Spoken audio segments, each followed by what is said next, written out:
Tervetuloa kaikille. Mun nimi on Antti Pirinen. Toimin Deloittella niin kuin logosta voi päätellä, niin tietoturvahommissa. Ja tänään tämä esitys pohjautuu tämmöiseen DFIR-tutkintaan, mitä niin mä vedin viime syksynä tai marras-joulukuussa.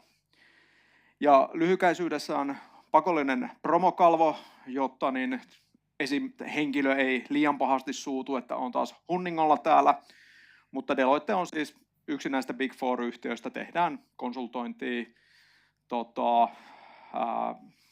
auditointi, siis niin kuin tilintarkastus, jne. Ja riippuu vähän mikä on päivä, niin meillä on niin kuin valtava määrä ihmisiä globaalisti. Karkeasti kai sanotaan, että meillä on noin 20 000-25 000 kyberihmistä maailmanlaajuisesti. Suomessa meillä on noin 50. Ja koska olen itse riittoinen ihminen, niin totta kai myös oma kalvo, harrastanut tietoturvaa sieltä 90-luvun lopulta. Ja totesin tuossa vanha esihenkilönikin on tuolla takarivissä, että täytyy olla varovainen mitä sitä puhuu, mutta sieltä on lähdetty liikkeelle. Ehkä tässä kontekstissa niin se kiinnostuksen alueet on tavallaan se tietomurtotutkinnat pilvessä ja OT-turvallisuus, vähän AI:ta. Hyvä, mutta hei, nyt mennään siihen varsinaiseen asiaan, koska tämä on se oleellinen juttu. Ja tässä on nyt, me palataan tähän kuvaan muutamaankin otteeseen, mutta tässä näkyy se kokonaisuus, missä se tietomurto tapahtui viime syksynä. Ja semmoisia oleellisia termejä, mitä täältä tulee, niin tavallaan tulee tämä repositori, missä oli paketteja, mitä koodaaja käytti. Se meni niin sanottuun CI/CD-pipelineen, mistä se päätyi Terraformiin, mistä se päätyi sitten 3 pilveen. Ja koska osalle nämä termit saattaa olla hieman vieraita, niin tämän takia olemme ajatelleet, että käymme näitä vähän läpi. Eli kun me aloitetaan nyt ensin siitä, että mikä ihme oli tämä Shai-Hulud V2, niin se oli tämmöiseen, se oli toimitusketjuhyökkäys, missä käytännössä niin vihamielinen toimija onnistuu saamaan takaoven niin suosittuihin paketteihin. Ja sitten kun koodaajat käytti niitä paketteja, että okei, haluan käyttää nyt vaikka async-libiä tai jotain muuta vastaavaa, selvä, laitan koodiin, että haetaan se tuolta. Ja nyt kun koodaajat oli käyttänyt sillä tavalla, että käytetään viimeisintä versiota, no nyt kun siellä pakettijakelussa oli se murrettu versio, niin sehän haki automaattisesti sen murretun version sieltä sinne koodin joukkoon. Tämä oli 2 osassa, eli syyskuussa 2025 oli se ensimmäinen aalto, se ei ollut ihan niin tehokas. Siitä oli hyökkäjä ottanut oppia ja sitten tuossa marras-joulukuussa ne oli muuttanut pikkusen tekniikkaa, miten se vihamielinen koodi ajettiin siellä, mikä teki sitten merkittävästi niin kuin toimivamman hyökkäjän näkökulmasta. Ja ehkä se oleellinen, mitä niin kuin tämän kontekstin tai tämän yleisön kannattaa muistaa, että se, niin kuin se vihamielinen koodi, niin se pyrki keräämään niitä salaisuuksia, mitä sieltä ympäristöstä löytyy, koska ainahan me tarvitaan jonkunnäköisiä API-avaimia tai tokeneita, että me päästään pilvipalvelusta 1 pilvipalveluun 2 ja jne.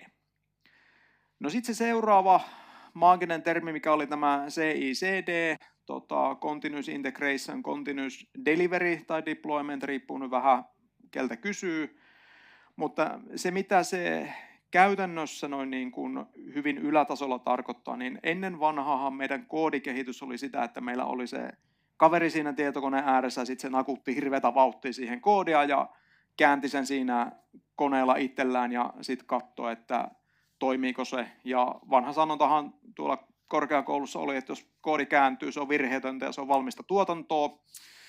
Omassa tapauksessa nyt ei ihan aina tällä ollut, että se olisi niin kuin ollut täysin virheetöntä se, vaikka se sattui kääntymään.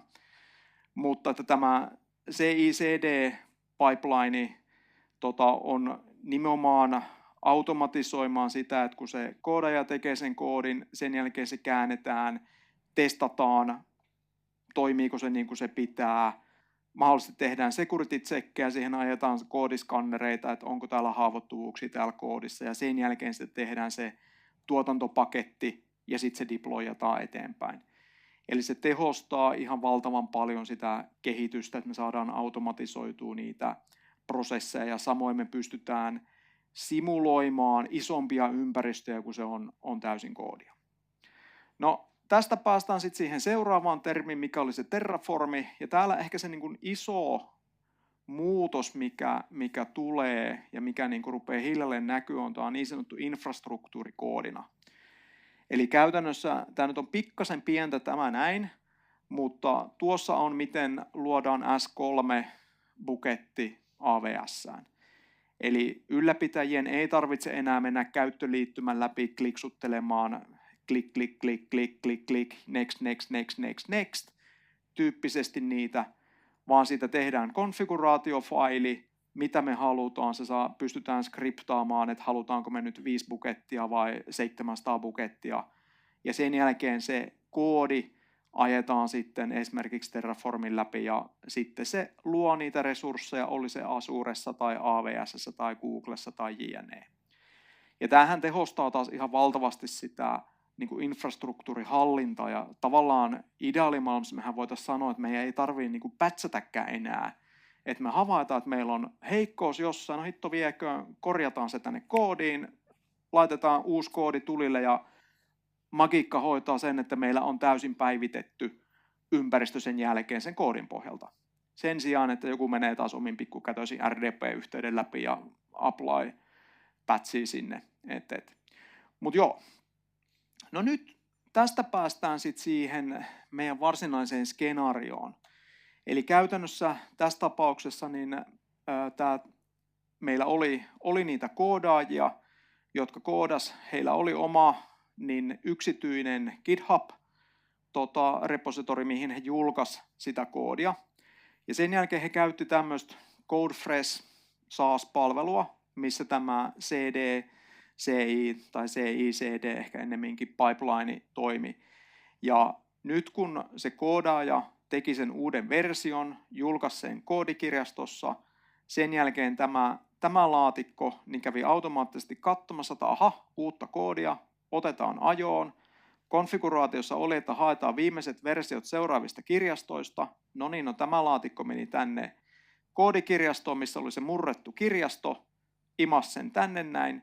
Ja tässä vaiheessa nyt, kun se lähti suorittamaan tämä CI/CD-pipeline sitä, niin silloin se SHA-HULUD-koodi, niin se tutki, mitä ympäristömuuttujia löytyykö niistä ympäristömuuttujista niitä API-avaimia tai muita tokeneita.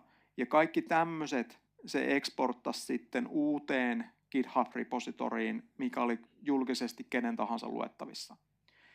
Ja tämä oli sitten tässä tapauksessa, että siellä oli tietoturvatutkija, joka oli käynyt niitä julkisia repoja läpi ja löytänyt sieltä sitten meidän kohteen niin tietoja, että okei, täältä löytyy teidän Terraform-pääkäyttäjän admin-tunnus tai admin-tokeni.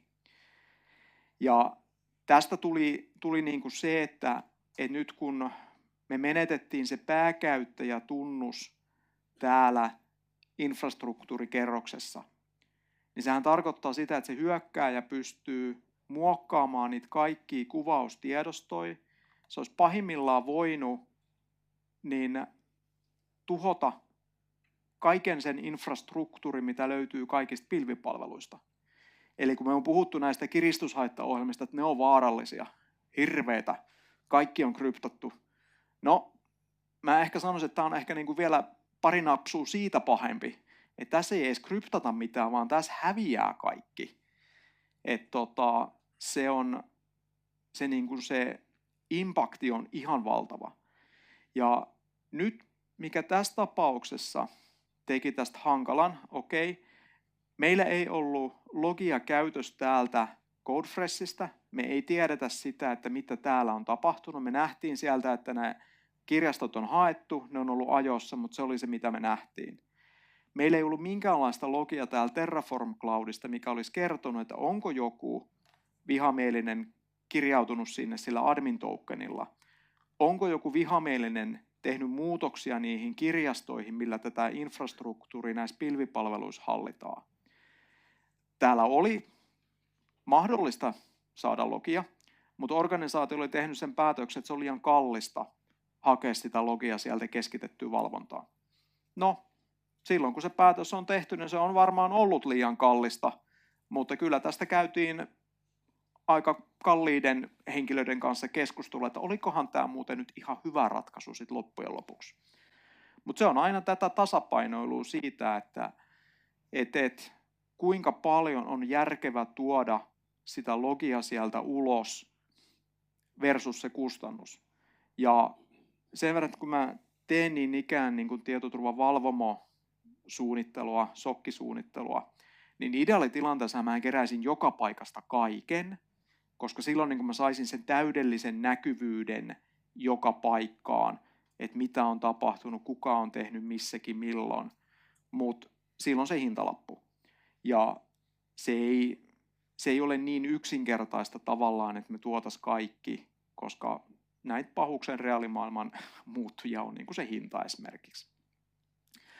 Mutta tutkinnallisesti, miten me lähdettiin ratkoa tätä tutkinnassa, on se, että kun me tosissaan ideaalitilanteessa olisi voitu tutkia suoraan täältä, sitä kautta me olisi saatu niin kuin se kaikista helpointen, mutta sitten se ainut tapa lähteä niin kuin todentamaan sitä turvallisuutta oli käydä läpi ne kuvaustiedostot, että niissä ei ole mitään pahuutta enää, aika manuaalista työtä, ja toinen oli sitten käydä läpi tätä hallintarajapintaa näistä pilvipalveluista. Nähdäänkö me sieltä mitään muutoksia? Löytyykö CloudRailista esimerkiksi indikaatiot siitä, että uusia resursseja on luotu, uusia käyttäjiä on luotu, jne. Tässä tapauksessa näyttää siltä, että asiakas selvisi säikähdyksellä, että se hyökkääjä ei ollut hyödyntänyt sitä mahdollisuutta, mitä oli, mutta että siinä oli tämmöinen kyllä niin sanotusti jalkapallotermeillä tai jääkiekkotermeillä 2 tolpan kautta peliväline kimpos pelikentälle. Että se oli kyllä aikamoinen. Ja tässä tullaan periaatteessa sitten tämmöisiin asioihin, mitä niin kuin tietoturva-ihmisenä ja ehkä se, että mitä mä haluaisin, että te viette kotiin, on tavallaan se ensimmäinen asia on se, että te ymmärrätte, miten se teidän sovelluskehitysprosessi toimii. Että onko se edelleen sitä, että se on paikallista, missä ne teidän tai niin kuin koodivarannot löytyy, miten se kokonaisuus toimii. Se on hirveän paljon kehittynyt siitä, miltä se näytti 10 vuotta sitten. Ja sen jälkeen se toinen asia siitä on se, että niin kun visualisoikaa jollain tavalla niin siellä organisaation sisällä, että mikä on se polku, kun sitä koodia lähdetään tuottaa, mihin konseptuaaliseen palveluun se menee, minne se jatkaa sieltä, minne se jatkaa sieltä. Koska tämä saattaa, tai tässäkin on se, että valitettavan usein organisaatioilla niin ei ole semmoista kokonaisnäkyvyyttä siihen, että joku pystyisi kertoa ihan yksiselitteisesti, miten se menee. Pienemmissä organisaatioissa yleensä tämä löytyy, mutta mitä isompi putiikki on, niin sen vaikeampaa se on, koska yksi tiimi vastaa yhdestä alueesta ja me hoidetaan pelkkää Terraformia, me tiedetään, että se integroituu Codefreshiin, mutta me ei tiedetä, mitä siellä tapahtuu. Että se niin kuin koko polku olisi tunnettu. Sitten me tullaan siihen salaisuuksien hallintaan. Tämä on niin kuin semmoinen lemppari taas. Ennen vanhaan oli niin kuin klassikko se, että kovakoodattiin sinne koodiin käyttäjätunnus ja salasana, koska se oli helppoa. No, siitä onneksi on hiljalleen päästy pois, että siellä koodissa ei ole enää niitä salaisuuksia. Ja seuraava steppi oli se, että ruvettiin käyttää ympäristömuuttujia. No, tässä tapauksessa se haitallinen koodi keräsi kaikki ne ympäristömuuttujat sitten, että mitä sieltä löytyi, että ne meni. Ja tämä on niin kuin, sitten me päästään siihen, että no pitäisikö meidän käyttää jotain niin kuin avaintenhallintapalveluita, key vault-tyyppisiä. Mutta jälleen siellä tullaan siihen ongelmaan, että kun se on pitkään ajossa oleva palvelu, niin jonnekin se pitää saada väliaikaisesti talteen. tai siinä vaiheessa, kun se käynnistyy uudelleen, niin jotenkin se autentikaatio täytyy tehdä. Oli se sitten niin kuin tallennettuna ympäristömuuttujaan, oli se pelkästään muistis jne. Et se on äärimmäisen hankala kysymys, miten se salaisuudet saadaan järkevästi hallittua silleen, että se ei hidasta sitä prosessia liikaa. Mutta se on semmoinen, mistä kannattaa niiden teidän kehittäjien kanssa keskustella.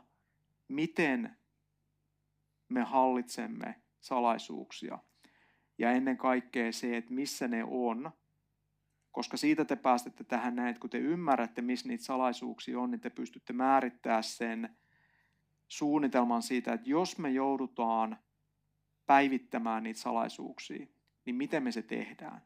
Mikä on se järjestys, missä me lähdetään niitä salaisuuksia päivittää, jos on niikseen. Ja sitten tämä keskitetyn monitoroinnin mietintä. Eli tämmöisessä tilanteessa, kun teillä on se kokonaiskuva siitä ympäristöstä, niin just tietoturva- tai tietomurtotutkijana, niin ideaalitilanteessa mulla olisi se keskitetty palvelu, oli se sitten niin kuin Microsoftin palvelu tai oli se Google Chronicle tai Splunk tai mikä tahansa. Mutta se, että ei tarvitsisi niin kuin manuaalisesti hyppiä 7 eri paikkaan ja sitten yrittää kerätä sitä logia sieltä, vaan se, että olisi niin kuin mahdollisimman vähän niitä paikkoja, mistä se tietomurtotutkija pystyy tekemään sen tutkimuksen. Ja sama juttu siinä sitten, että sikäli mikäli ongelma on niin iso, että niin kuin oman talon resurssit ei riitä sen setvimiseen, niin te olisitte etukäteen miettinyt, että miten niille ulkopuolisille asiantuntijoille voidaan antaa se pääsy. Ideaalitilanteessa jälleen, niin kun, jos me ajatellaan meidän DFIR-asiakkuuksia, että mulla olisi niin kun kirjekuorestunnukset, otan nämä ja pääset saman tien. Aina se ei ole mahdollista, mutta tiedettäisiin edes, että mitkä tunnukset pitää luoda, mitä oikeuksia niillä tunnuksilla pitää olla, koska se nopeuttaa taas sitä tutkinnon aloittamista ihan valtavasti. Ei mene se ensimmäinen 17 tuntia siihen, että Pekka, tekisitkö Antille oikeudet? No mitäs oikeuksia Antti, mitä rooleja Antti tarvii? No ei me oikein tiedetä. Että se on niinku semmoinen. Ja sitten ehkä se bonuksena, mikä mulla tässä on, ja varsinkin niin kuin mihin suuntaan tietoturvavalvonta on menossa, että samalla tavalla kun mä sanoin, että se infrastruktuurikoodina on muuttanut sitä infran hallintaa, niin me nähdään tällä hetkellä samaa niin tietoturvan valvomopuolella. Ja sen sijaan, että me tehdään staattisia sääntöjä, mennään siemiin, konfataan sinne, niin me ruvetaan olemaan, että se niin kuin koko valvontainfrastruktuuri on koodia, ja sitä voidaan päivittää tarvittaessa. Et siihen kannattaa niin kuin konseptuaalisesti ruveta valmistautumaan, että se niin kuin teille ei ole enää semmoisia pannuja, mitä voi mennä halaamaan ja silittämään, että kun tänään on tässä näin, vaan se, että se on GitHub-repostorissa se teidän infrastruktuurikuvaus, ja se menee siitä. Ja sitten mulla oli bonus 2 tähän, on ehkä semmoinen, että pitäkää huoli siitä, että teillä on kerrottuna tapa, miten teille voi kertoa heikkouksista. Se on täysin ilmainen, mutta että esimerkiksi web-sivulla on jossain kuvattu, että jos löydät heikkouden meiltä, toimi näin. Totta kai jos teillä on bug bounty-ohjelma, niin hienoa, mutta et minimissään se, että jos joku löytää, että täällä on nyt Deloitten pääkäyttäjätunnukset löytyy GitHubista. Voin kertoa, ei ole nimittäin ihan helppo löytää, mihin Deloittella se pitäisi kertoa. Et älkää tehkö niin kuin me teemme, vaan tehkää niin kuin me sanomme. Ja kiitoksia, Tommi toi tuossa kuvauksen siitä, että niin kuin yhdistyksellä on itsellään muun muassa tämmöinen Vulnerability Disclosure Policy, löytyy meidän web-sivujen kautta. Ja me toivotaan, että me saadaan tätä kautta ne tiedot niistä. Kiitoksia. Että sieltä voi tarvittaessa käydä kurkkaamassa. Näin. Siinä oli itse asiassa mun esitys. Yritin pitää sen jollain tasolla ylätasolla, koska se, että tämä on sen verran kiehtova aihe tippua tänne kaninkoloon, mutta niin. kysymyksiä, kommentteja muuten tähän aiheeseen?